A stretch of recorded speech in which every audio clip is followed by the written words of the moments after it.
Ivan, Oh, or thank you. I said I was going to do that. Thank you for Or whoever Ivan, started you that. can keep going. Thank you. Um, okay.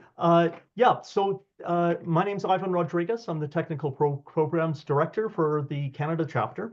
Thank you all for joining. Today, the topic is when malicious actors control your subsystems, a systems engineering approach to functional perseverance. We have two presenters for today's program, and just this is a sneak peek to something that you will find in the Incosi Insight magazine. So ask good questions, and you may inform what gets put into print. So our two presenters are David Hetherington and Ivan Taylor. David Hetherington comes to us from Austin, Texas. I don't believe that's what's in the background, but No. in your video, David. But David's from Austin, Texas, and comes to us with over 40 years of experience in complex systems and organizational transformation. David is currently the principal, a principal at SSI, where he assists clients with MBSE and team skills to serve a broader digital engineering organizational transformation. David's a member of the SAE G33 committee and currently working on updates to the Configuration Management Standard Implementation Guide. He's also a member of the SAE STPA task force, contributing heavily to the recommended practices for applying STPA to system security. And by the way, STPA refers to System-Theoretic Process Analysis, which will be discussed in today's presentation, together with System Dynamics, or SD. As an aside, David is multilingual, fluent in English, Japanese, and German. And David came to this call right on the heels of another call that he had with Japan. Speaking Japanese, no doubt, David. Correct. Ivan Taylor is the president and senior researcher at Policy Dynamics Incorporated. Ivan has his master's degree in information and systems science and a PhD in public policy. Ivan has served as a peer reviewer for the social systems issue of the Insight magazine and has delivered various INCOSI International Symposium presentations. Ivan has also provided several presentations at INCOSI's International Workshop for the social systems and the resilient systems working groups, as well as multiple presentations at other INCOSI Canada chapter technical events. And Ivan is a board member with the INCOSI Canada chapter. So with that, I'm going to turn it over to David and Ivan. I'm going to mute. One last comment before I turn it over is we have a pretty small, well, not too large a group here, so it's probably okay to just unmute and ask questions. But Yep. I'm going to defer to David and Ivan as to whether you want to complete your presentation first and entertain a Q&A period at the end, or are you open to questions during the presentation? I like questions during the presentation. It actually makes the presentation a lot nicer. So go More ahead and ask. interactive. There you go. We've set the rules. So if you do have questions, maybe what you could do is raise your hand just to give the presenter an alert, and I will also watch for that. Right. Yeah. And Yeah. If I don't see that, remind me yeah, that someone's got a then question. just interrupt if need be. But And that's my let's section. And Ivan's going to do the section. Ivan, do you prefer to have the questions at the end, or are you okay to take them as they come? yeah, I'm okay. I'm okay with perfect. either. Yeah. Okay. Okay. So Okay. we're Let's both go fine to that just way. take. So David, please take over the screen Okay. and begin. Yeah, so before I do that, I'm just going to talk a little bit, like a minute or here before jumping into slideware. And so, yeah, I'm actually done a lot of functional safety, and I've been working with the Army, had been working for a few years. The question was MBSE and cybersecurity. And this led to a document very short document done by the Air Force, DEO's best practices for cybersecurity, in which they noticed that there were over 23,000 pages of guidance from the DoD on cybersecurity. In other words, there was no guidance. And they quickly went through some of the things people had been doing, like, red team exercises, and explained why that really didn't work because you could never pay the guys enough to keep them around, and suggested STPA. And I was aware of STPA, and so for that week I really got into it, and I've been working on that. And what I'm doing in the STPA work task force is helping update the best practices, SAEJ 3187. We're making a 3187-4 appendix on cybersecurity, and I've been working with William Dollar Young, who's the world's expert on this, and helping to write the text on that. So that's the background. And when I came across this article, we're going to introduce briefly. It original was in '82, and it was published by the guy who invented LaTeX. Some of you people who are formula formatting geeks like LaTeX for academic. And that guy was at Stanford Research Institute, SRI, and he invented LaTeX, and also put out this paper, which he called The Byzantine Generals Problems. And he only called it Byzantine just to avoid picking any country where that still existed. He didn't want to offend anybody. It previously been, some people referred to as the Chinese generals problem. But in like late last year in an IEEE magazine, there was an article from someone in that area saying, hey, actually, really the real Byzantine Empire was kind of like this, and went over the history of the intrigues in the Byzantine Empire. And that made me aware of the article. And I got intrigued because we're going to see this is a kind of a peer-to-peer self-regulating system. And one of the problems we're having, the big problem for the DoD, is all the existing cybersecurity, the bulk of them are checklist oriented. Go down a list of literally 800 different controls and see if they all work. And this is important work, but it doesn't do anything for you if the attacker's already inside the system. And that's one, and everyone's aware of that in the DoD. And the second thing they're aware of is what the generals really want to know is, okay, I'm under attack, or maybe I'm compromised already. Can my system complete its mission? Which is really a resilience thing. So I started looking at this and I said, let's take that example and let's look at it from an STPA. And I was aware of System Dynamics. My boss is a big fan. I knew roughly what it was, but I'm certainly not an expert. So I proposed the paper, and then went looking for someone, and I had met Ivan before. I knew he was into this, and I approached Ivan to take the System Dynamics half of that. So we're going to show you what we came up with, or what we've come up with so far. It isn't a fully polished, all worked out thing, but it's more of an exploration of those two different angles looking at this problem, and an example of how you might implement something in that, say, an auto that to do it. So with that, I will now take over here and share. Okay, and now does everyone see my screen? Yes, we do. Okay, and I'm gonna move the taskbar out of here so it's not distracting.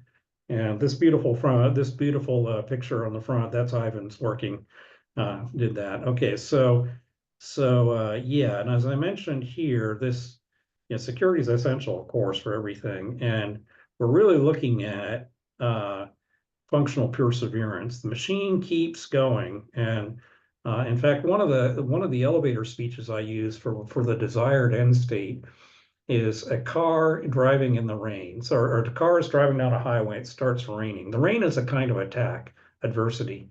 So the driver reduces speed and activates windshield wipers and activates headlights, but doesn't stop. The car keeps going even during the attack of the rain, right? This is really what the leaders in defense want to see about cybersecurity. That isn't the case today. You either keep the enemy out, or once they're in, you just die. Even though there have been attempts to do cyber resilience, they're not very far along. So this was what we were going after. And yeah, and this is more of this, right? Detection. And this is where you're really thinking about how we design it so it will work even when corrupted from the inside. Okay, so here, this was the original thing, that we're going to show you the idea in a second. And the author of the original 1982 paper was writing about this metaphor of Byzantine generals communicating. But of course, this guy was a computer science guy, so it was really just a metaphor for a network-driven consensus algorithm, and in which some of the nodes might be corrupted. And so this was set, and then there have been multiple PhDs written on this since. We certainly haven't done a PhD, but this was the original problem. So we have an enemy, and we might imagine a siege, or where we're surrounding the enemy, and we've got multiple generals around.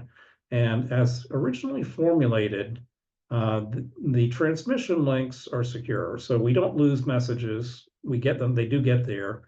And the task at hand is to coordinate. We're all attacking, or we're all going to retreat. Every general's getting the observations, which they're hopefully sharing. Some generals might be corrupted. One of the other things was very interesting in the original paper, reflecting the state of network communications in 1982. They basically assumed that network communications were extremely expensive. So each general would really only be able to communicate with its, say, two or three nearest neighbors, and you wouldn't have an any-to-any, which turns out to be no longer true in many systems. So that has altered the problem in our analysis of it. But so this is this, and what the paper proved was that if you had essentially at least 2/3, I think, of uncorrupted generals, this thing would survive. And here's what we just said without that. And they also introduced a wrinkle without really explaining it very well. Suddenly they were talking about one of the generals being the commander. And they went on to show that even if the commander is corrupt, the thing would survive if it had this kind of consensus algorithm in it. And that was kind of interesting. So this is what we started with, and we looked at this. So, okay, so we have a commander with the two nearest generals and subordinate generals here, and local brigades. This is kind of how the problem was described. So,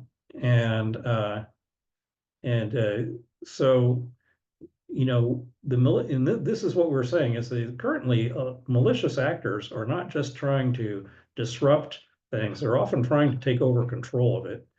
And we're trying to make a design that can deal with that. The thing's still running. It hasn't stopped running. In fact, it may seem to be running smoothly, but it's maliciously doing the wrong thing.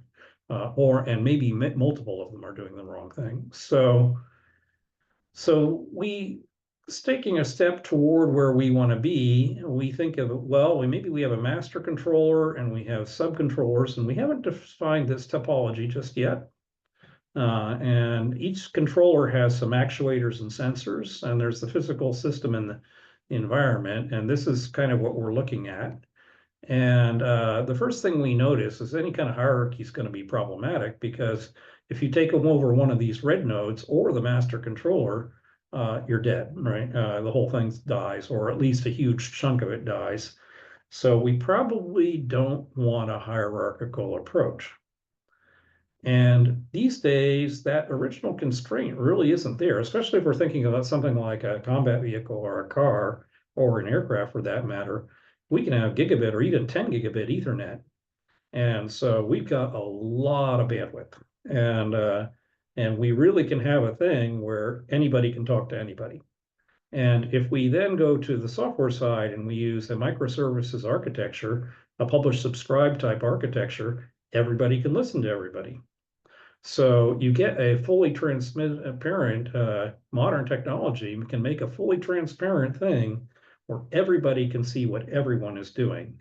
And they just subscribe, and they know when something's addressed to them, and they take action and respond. And they also publish what their sensors are saying, and so on. Completely feasible in a current thing. And we can take advantage of that in terms of a system design. So one of the things we can see also, if we think about like sensors on a car, we may have a sensor in the middle of the front of the car that's designed to look 200 meters straight ahead. Then we may have sensors on the corner that are designed to look over kind of maybe 180 degrees at the corner of what's going on. But those sensors, the corners and the one straight ahead, actually have what we can think of as peripheral vision. They can see some of each other's field.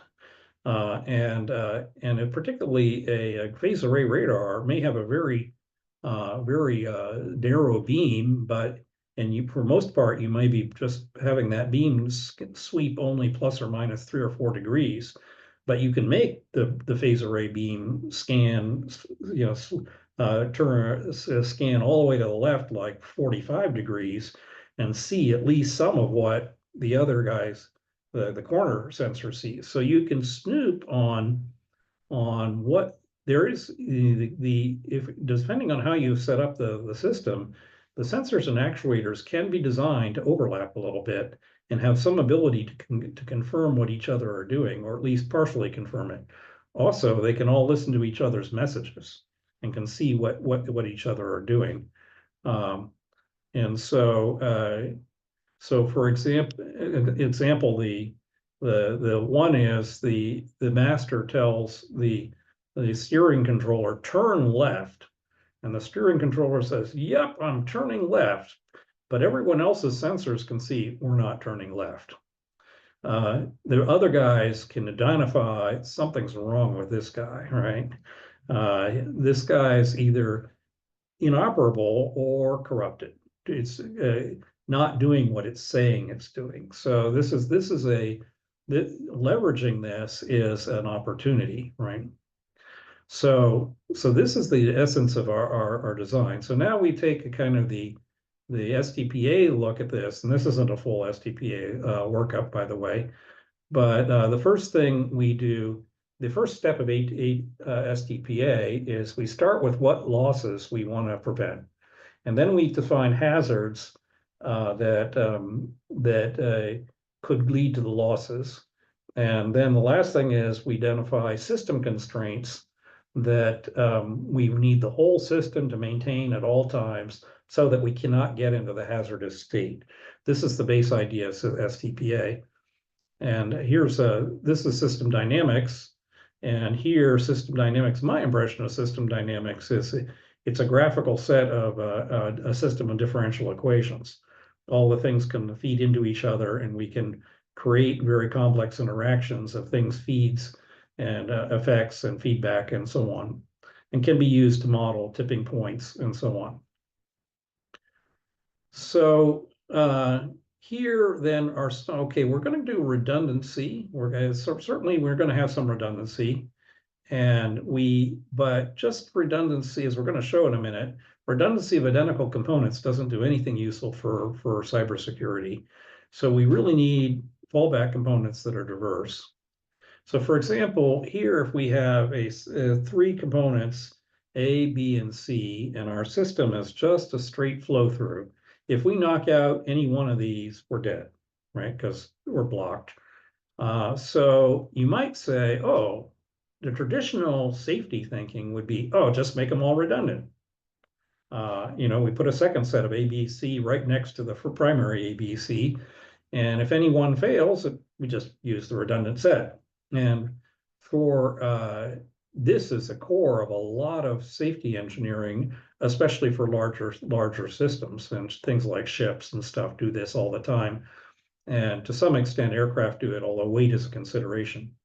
The problem is this doesn't do anything useful in a cyber attack, because if the cyber attacker has figured out how to crack B, the cyber attacker can crack both copies of B. So you're not going to get any benefit of just having a second copy of B hanging around. So you need diverse redundancy, and of course we want to avoid a single point of failure, and we want to do functional reallocation. This is another point of resilience. The resilience, Scott Jackson from the Resilience Working Group talks about the real case is the United Airlines jet lost its tail and crashed in Iowa, and that the pilot figured out on the fly how to steer the aircraft by using the thrust of the engines. Apparently, at that time, no one had ever thought to do that. The pilot made it up on the spot, and was able to save at least about half the people. Still, there were some losses, but it wasn't a total loss because the pilot was able to bring the plane in somewhat under control. That's functional reallocation. The function was reallocated from the tail to the engines. And this is the dream, how do we set up from a resiliency point of view to do that? So one way to do this is, okay, so to get back to the cybersecurity weakness, instead of A, B, and C, we put A prime, B prime, and C prime, which do the same thing, but have a different implementation. Preferably a different kind of microprocessor, a different programming language, a different middleware stack, and so on. And you put them right next to each other. And now it's much, much harder for the cyber attacker to take out the whole thing, because if the cyber attacker takes out B, then the A prime, B prime, C prime thing can take over, and the cyber attacker will have to do an entirely different set of research to figure out how to crack B prime. So this improves your resiliency, but it's really expensive. Not only do you have to duplicate all the development, it takes a lot more coordination than standard software to make sure these things really do the same thing the same way. It's extremely expensive. And this kind of thing, I think the space shuttle had three-way voting logic, and it was an enormous cost for them, and the source of a lot of launch delays when the three computers couldn't agree on what was going on. So these are the differences: different programming language, different operating system, different communication stack, different physical processor, different design teams and different organizations. These are the ways to get the resilience from diversity, but they're all expensive, every single one of them. So another way that's a little more realistic is we slightly over provision A, B, and C, and we have each one host a somewhat shrunken version of another one. So A hosts a little backup copy of C, but it's C prime, not C. So it does at least the key functions of C, but in a different programming language on a different processor and so on. Hopefully you just make these three all have different operating systems and processors from the get-go, so that they're naturally all on different one. And B hosts the backup for A and C hosts the backup for B. This is a little more affordable from a bill of materials cost and a development cost, and gets you a lot of the benefit of the completely redundant approach for a much lower price. And if you really want more resilience, you can think about then going down to a second layer of that, where C prime is still, pretty big piece of C, like 80% or 70% of it. And C double prime, hosted on a different mode, is really just barely alive, crawl back to home level of backup for C, but there is some additional backup. So this is a strategy of providing tiers of backup at a moderate, of course, the cost is going up, but it's not escalating by tripling or quadrupling. It's just increasing the cost, say 20 or 30% usually. And looking at the network itself can have this. For example, in an automotive world now, many, if not all the chips, especially the microprocessors, but many sensors and other chips have ready to go ports for Ethernet and for CAN bus. And these two things are wildly different. CAN bus tops out at about a megabit or think, but you can still get a lot done on CAN bus, and Ethernet's much bigger. So CAN bus can be you got it there anyway, so you don't pay any extra for it except for the cable harness. And it can be a functional backup for the Ethernet if somehow the attackers manage to disable the Ethernet. So here we got this is how we're going to actually do this. Okay, so today's automotive microprocessors, and by the way, I should mention that, automotive microprocessors, what about airplanes? Well, I work with one of the top automotive microprocessor, and they run a charity called Multicore for Avionics for the aircraft industry, because the aircraft industry builds numbers like 50 planes a year, which are just silly for the semiconductor industry. So basically, most of our hardened systems are, or a big portion of them, like our combat vehicles, have little green boxes in them, like Curtiss-Wright. You peel them open, you've got an automotive microprocessor in it, because they're the only thing built at scale that's appropriately hardened, that's got long life cycle provisioning, and so on. Okay, so that's actually automotive microprocessors are pair powering all kinds of things for this reason. And they typically have, they now come with a lot of cores. 6 and 8 cores is not unusual. So we think about A, B, and C, we provision 8 core microprocessors, and we can put a VxWorks or a real-time OS in there, or multi-core OS, and we can allocate 5 of the cores to the primary function, 2 to the good backup function, and 1 to the weak backup function. So this is a very plausible way to implement this scaling backup in terms of this. And could you have a 5-core microprocessor? You absolutely could. And would it be cheaper? It would be cheaper, but you wouldn't have any redundancy benefit. So by picking a slightly higher price point part and with a little bit more power consumption, not much in the auto industry, you can have enough capacity in your microprocessors to host these kinds of backup things. So here, we're, this dynamics is, what we're talking about. So here we're back to the STPA view now. STPA thinks of everything as control actions and feedback, maybe several layers deep. And this is the classic STPA control loop. And the definition of what the control process is usually quite a bit different than what the hardware designers think it is, because we usually include the human as the top level controller, like the driver of the car. And if we consider the driver of the car has a control algorithm. It's got a steering wheel that can go left and right, and brakes and accelerator. So, and the driver of the car knows how to run that control algorithm. Meanwhile, the driver of the car has a process model that's actually 3 pieces of that. One is a model of the world. This is a car. This is a highway. Cars run on highways, so on. And this is how the world works. Rain happens. So the world model of the is part of the driver's model, and then there's a model for what state are we in. Our car is currently on a highway, driving on a highway at 60 miles an hour, and it's dry and sunny. So that's the states that's in there. And then the third thing is input and response to input. Okay, we see something on the road, better slow down. And that's the control algorithm to do that. So we think of the control and there's control actions like the steering changes, braking or accelerating.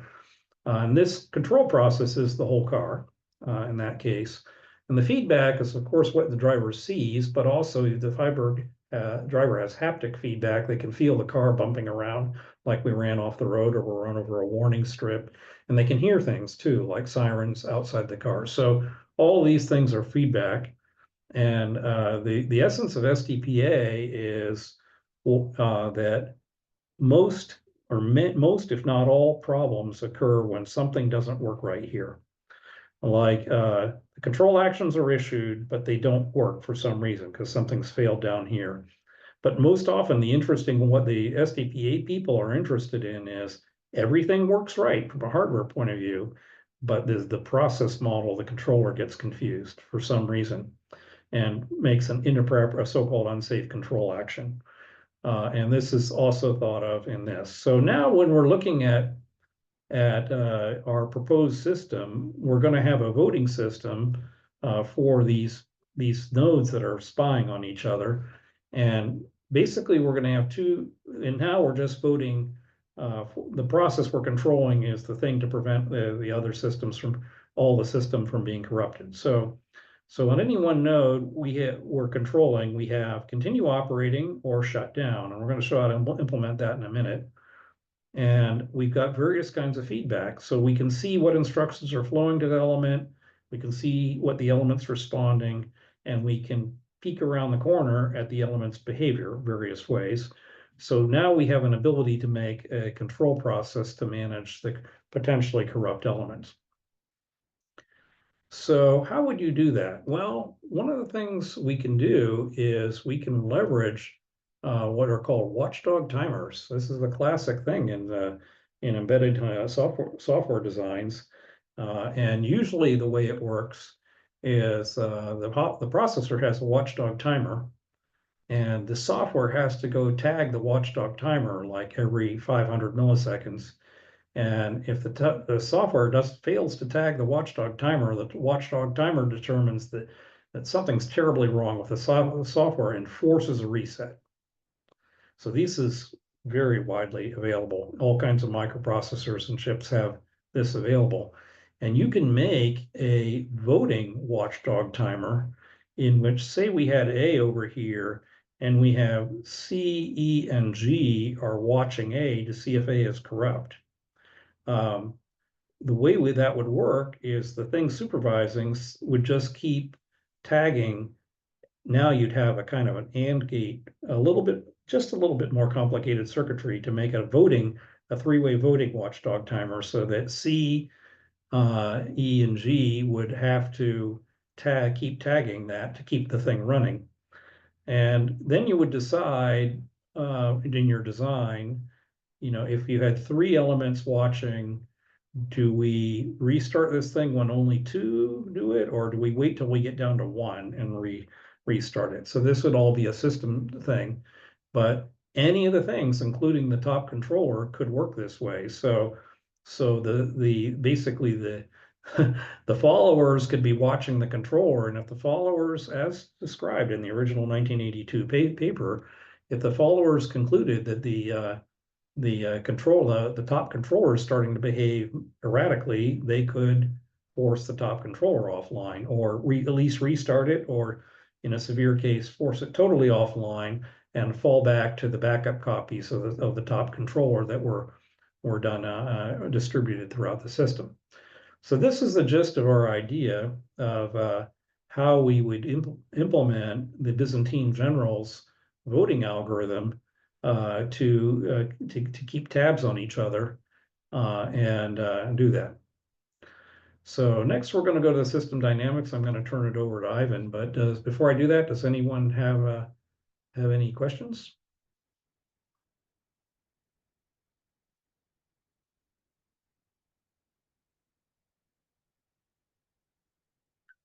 So, okay, Ivan, do you have your own copy of this up, or? No, if you could turn my slides, that would be great, David. Okay, great. Just tell me when to progress, right? Okay, so yeah, like David said, he asked me to work with system dynamics on this problem. And so I tried to develop a bit of a synthetic case study. And we're going to talk about a number of things in the case study. And one part of it is the investment in fallback capabilities. And basically, we're going to talk about various different budget allocations. As David said, these fallback capabilities could be expensive. And so we have to try to optimize our investment. And so you can turn the next slide there, David. Okay, so anyways, we consider the cost effectiveness of these redundant measures, and then we're going to track resilience over time with system dynamics. Okay, next slide. So here's my simulation. It's the setup of the simulation. I set up 50 primary components, and they have various ranges and costs and capabilities. And when the 50 components are totaled up in terms of the cost, they add up to about $276,000 for the 50 primary components. And then I simulated 50 backup components or fallback components, which were much cheaper. So you can see that the primary components are between, say, $1,000 and $10,000 each. and the backup components are between $100 and $200 each. And you can see that the primary components have a very high capability, over 99% capability, and the fallback components have between 10 and 20% capability. So they're much less capable. But we can have many backups for a particular primary component. So you go to the next slide. So what I did is I did an optimization, and what I did is I tried to find the mix of backup components or fallback components that would get the maximum capability improvement over the primary set, with the minimum expense. Well, anyways, basically you can see that you can get a lot of capability improvement with a minimum amount of money, and then eventually it starts to reach a plateau where you can invest more and more money and get less and less additional capability. So what I did is I took three scenarios.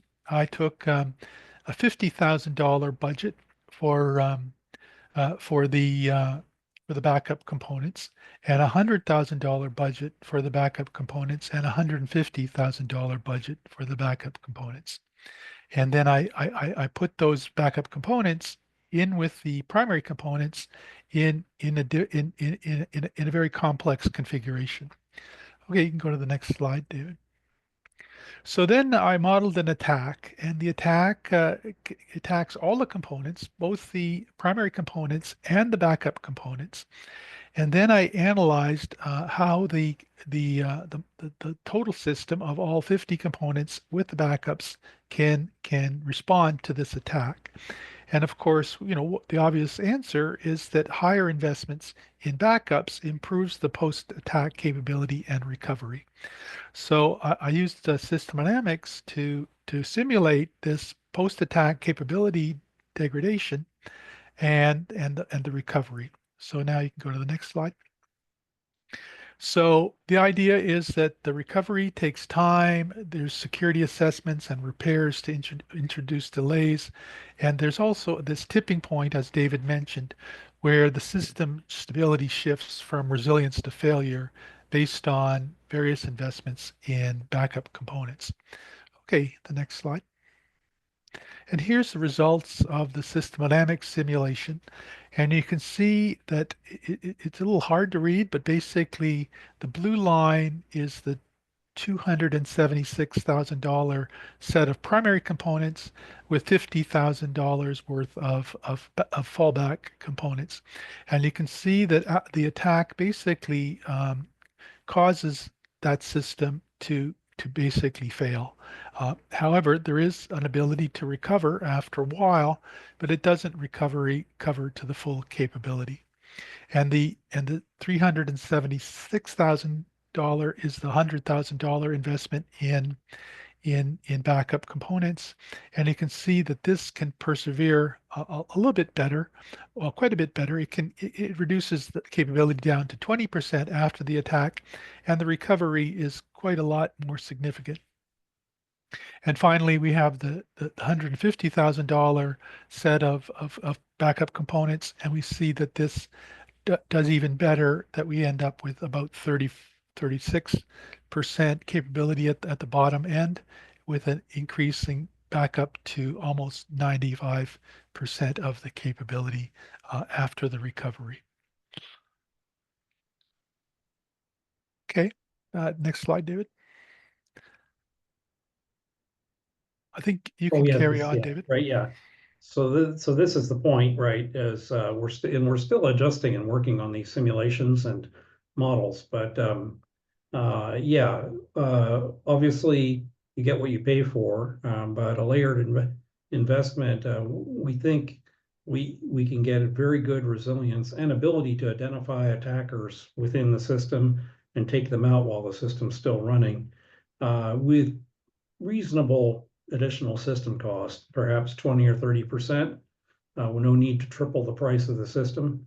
And it isn't just a question of tripling the price. If almost any kind of engineered system, like a vehicle, a plane, or even a ship, you wouldn't want to triple the components because the thing would get heavy and you'd run into other problems. So a moderate investments in additional power cost and so on should be possible to make this kind of thing by using this diverse backup strategy and having a large set of everybody watching each other and making sure each other seem to be doing the right thing, right?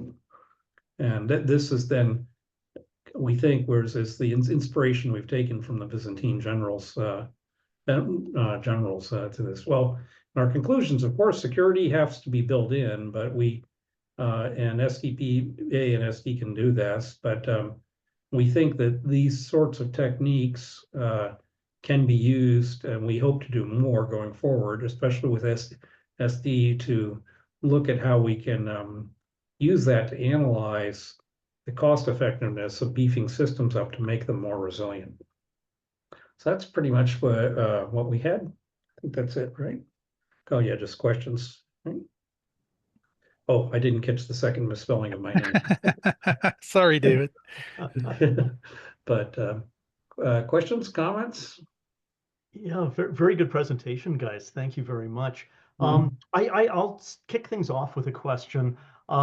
So looking at your presentation, so you mentioned 8 core processors, et cetera. So you are talking hardware implementation in that sense, Right. but the diversity, I think, is really for the software. Is that correct, for the application? Well, okay, so the question, even in automotive space, you could have, you've got a number of different suppliers. So you could have NXP, Infineon, Texas Instruments, Renesas, and maybe a few others. So you could make the hardware diverse. So you And could then get you some make, diversity there, yeah. and when you do that, well, these days, a lot of them are running on the same ARM cores. So you have to be careful how you do it, but you can make both hardware and software diverse, I think. Okay. With some careful design. And and if it's unaffordable, you just don't make that piece diverse, but you acknowledge it as a risk and think about how to mitigate the thing that you can't make diverse, right? Right.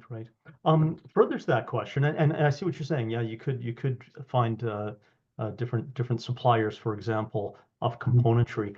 In your earlier slides, when you had A, B, C, and A prime, B prime, C prime, etc., I recognize it was really logic that you were trying to illustrate there, but I couldn't help but be drawn to the serial nature of A, B, and C, and so a concern would be.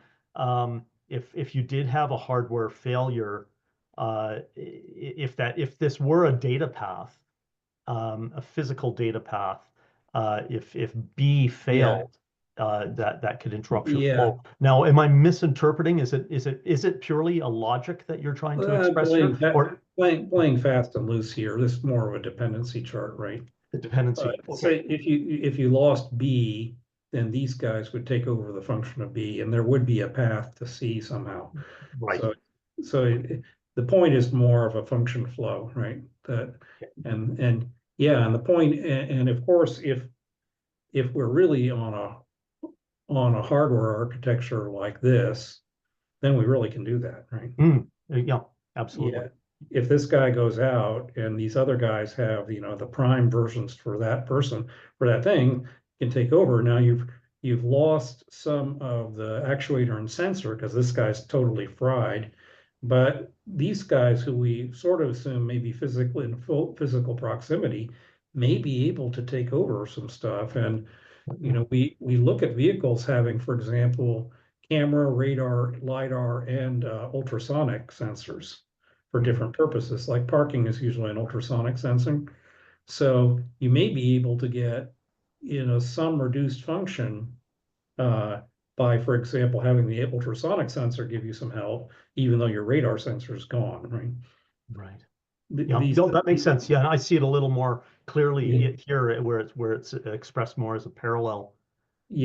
Parallel functions. But yeah, thank you. Are there any other questions?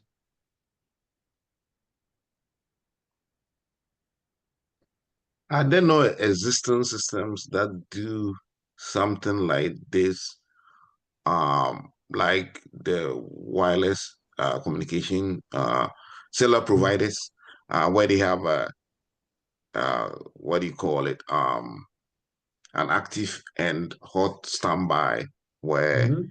if when a system goes down, the other system just kicks in. Because I Right. know that's what the wireless providers do. Um, Yeah. they're not located in one town; they might be another town. Right. So the I started my career doing telephone systems, so actually pretty familiar with that space. And yeah, we when we built telephone systems like for airline reservation centers, uh, we actually built the system so the processors were redundant with a common I/O bus, and then there were two complete switch matrices, two DC power supplies, and they used watchdog timers and two of everything, right? In that, and and quite often that got you to about 5 nines, which are used for like call centers and credit card processing, and that meant 1 hour of unplanned downtime in 20 years.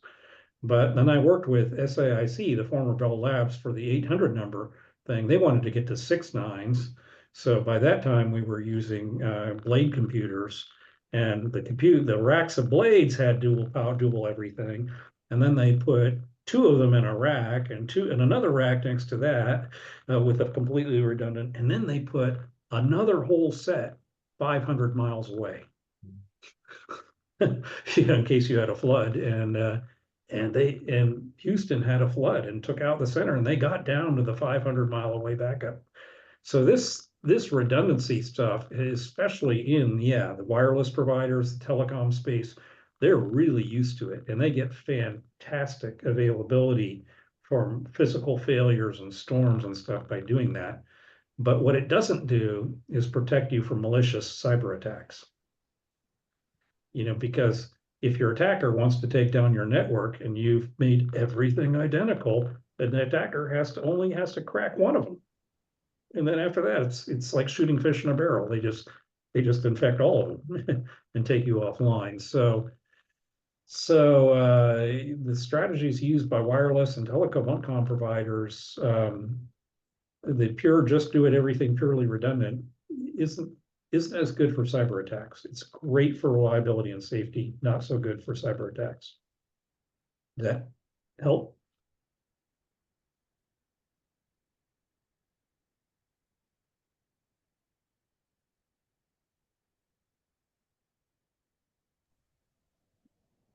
Any other questions, comments? Does anybody have any examples where you Yeah. have applied any of this theory?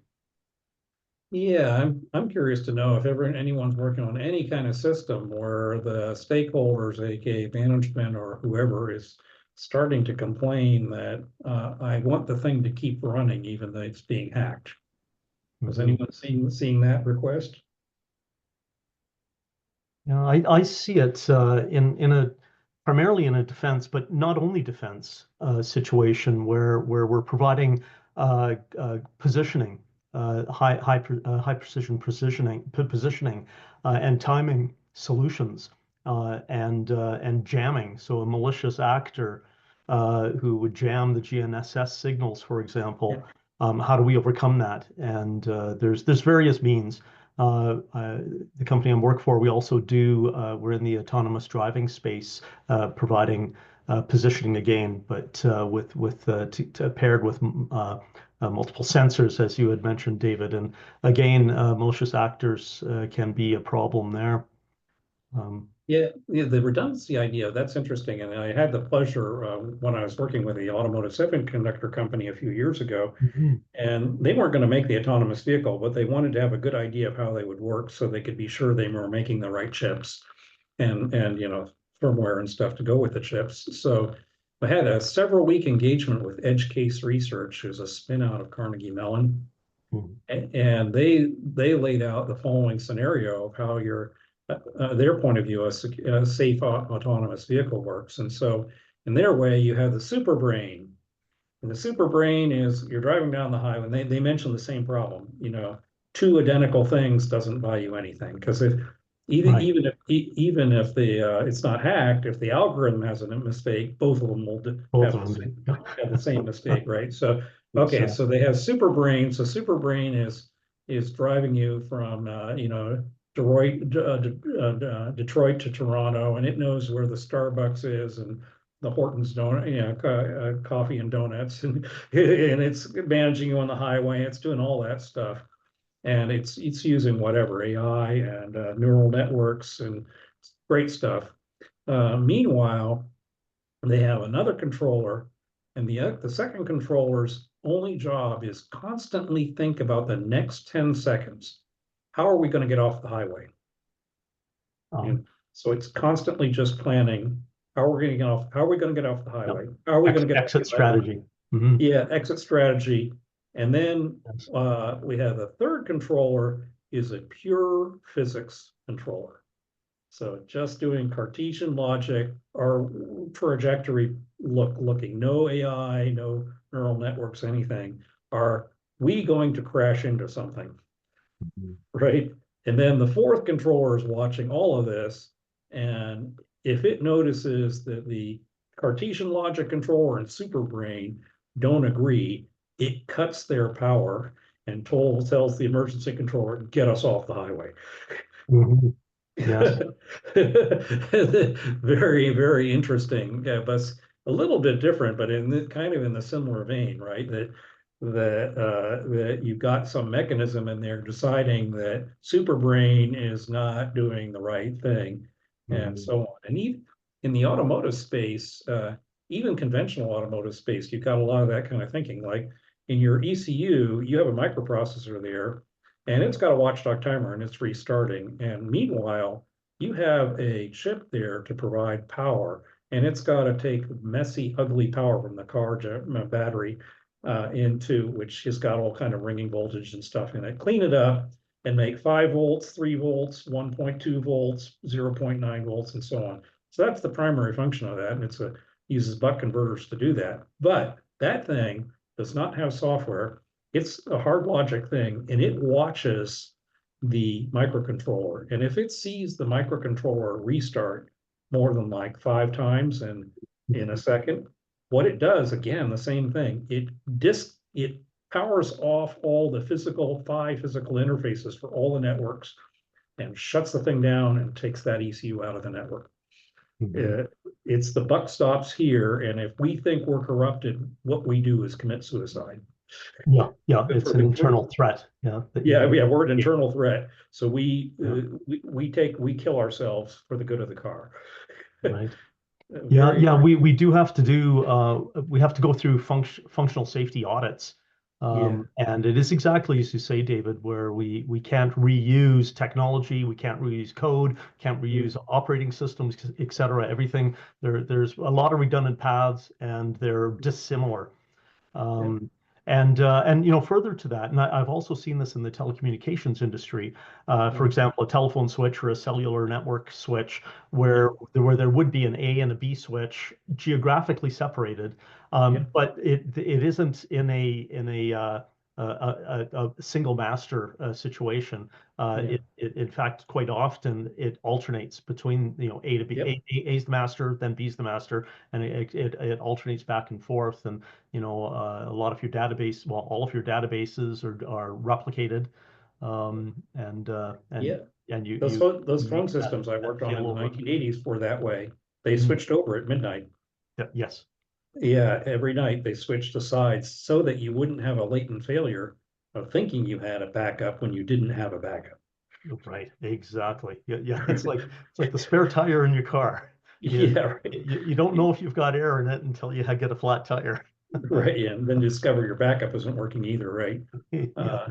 I love that kind of design. It's just really fun of how you can make the thing so it just can't be killed. And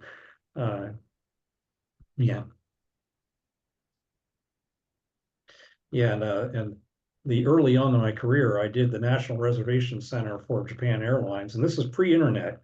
And they had a new building in downtown Tokyo, and they consolidated from the 2 airports. and they had a raised floor the size, of like a professional basketball stadium size raised floor, and they had everything in there. And the phone system was the most mission critical, more than the reservation computers. If the reservation computers went down, they could still do it by whiteboards. But if the phone system went down at that time, the revenue was going to the competitors, and it was millions of dollars an hour in 1980s dollars. And they were complaining about our quality and our hardware. And our quality was a little crappy. Our paint was jobs weren't quite right and stuff. And then, but they had this thing set up, all this DC, and they had redundant power cables down the different sides of the building. And they had in there, they had batteries for 6 hours and a diesel generator and 100,000 liters of fuel behind that thing. And one day, everything on the floor went down, everything, but our phone systems. And yeah, phone systems did not flinch and kept running. After that, all complaints and quibbles about our quality immediately ceased. Yes. That was communications is so important, even for disaster recovery. And now, Yeah. of course, it's hitting the cellular networks, right? We Yeah. can't afford to have the cellular networks go down in the event of a natural disaster. Yeah. But yeah, how it's a difficult thing to achieve because there's the physical nature of the implementation. Oh yeah. Yeah, we had the problem in Texas. It actually got us. So we narrowly avoided this, but I was talking to ERCOT about 5 years ago before we had the big storm and killed 200 people because we weren't too prepared enough. I was talking to ERCOT, which is the grid for Texas. Texas has its own grid, only a little bit connected. And he explained to me that their nightmare is black start because beyond 8 hours, everything's batteries run down.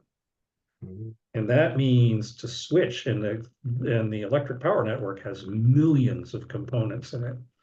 And that means to restart from true black condition, you have to roll trucks to every piece of equipment. Whoa. To get them instead of mouse clicks from a control center. And the thing that guy predicted, told me about is exactly what happened, which was natural gas is controlled by one group of people and electric power is controlled by another. And 40 or 50 years ago, the natural gas pipelines used to bleed off natural gas to run compressors to pressurize the pipes. But some MBA consultant said, "Oh, that's inefficient. Why don't you just run them on electricity?" So they did. They replaced all that with electric pressurizers. And so when they had the excrement hit the fan, and they were trying to restart power generators. The power generators were saying, "Send us some natural gas," and the natural gas people were, "Send us some power." And it was deadlocked, and it was a mess, and there was a lot of egg on their faces, and people got fired, and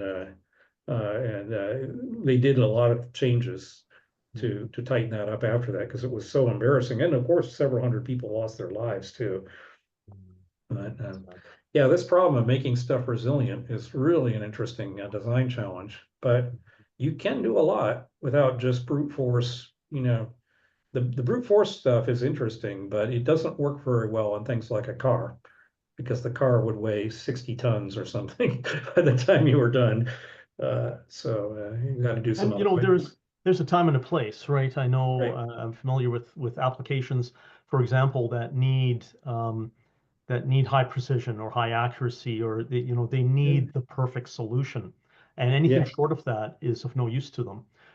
So that's one situation, but then there's the other situation where even a degraded solution is better than no solution, and that's where the resilience comes in, where if and as you say, operating in the presence of your malicious actor, in the presence of that threat. You can't just crawl into your shell. Yep. Yeah, just a point, Ivan.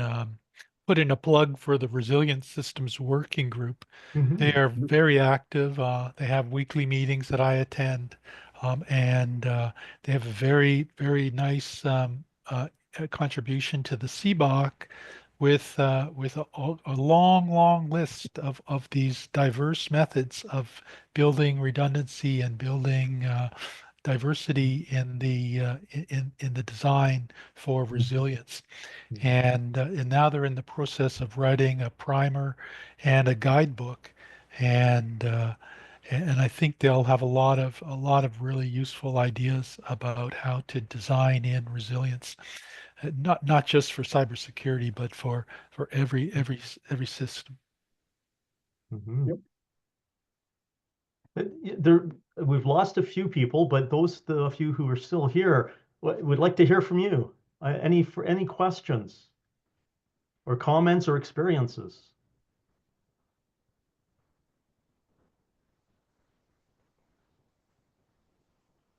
No? Going once?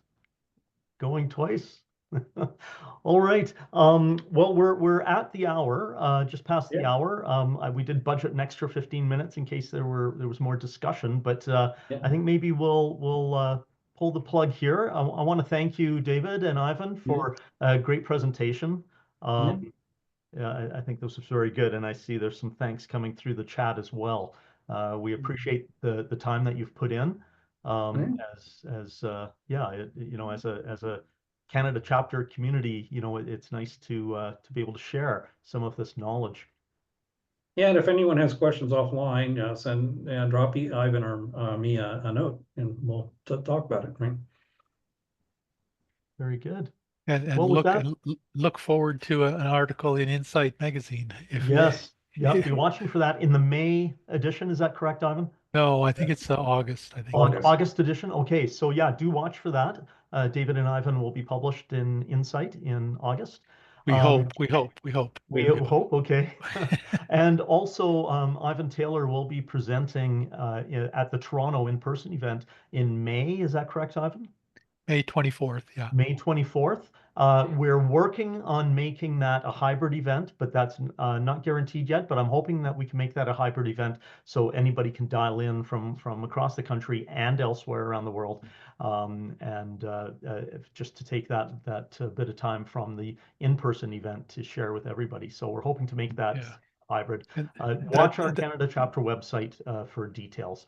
Yeah, as always, the Toronto in-person event will be on a different subject. It'll be on artificial intelligence for MBSC. Very good. Okay, thank you, everybody. I'm going to stop the recording. Okay.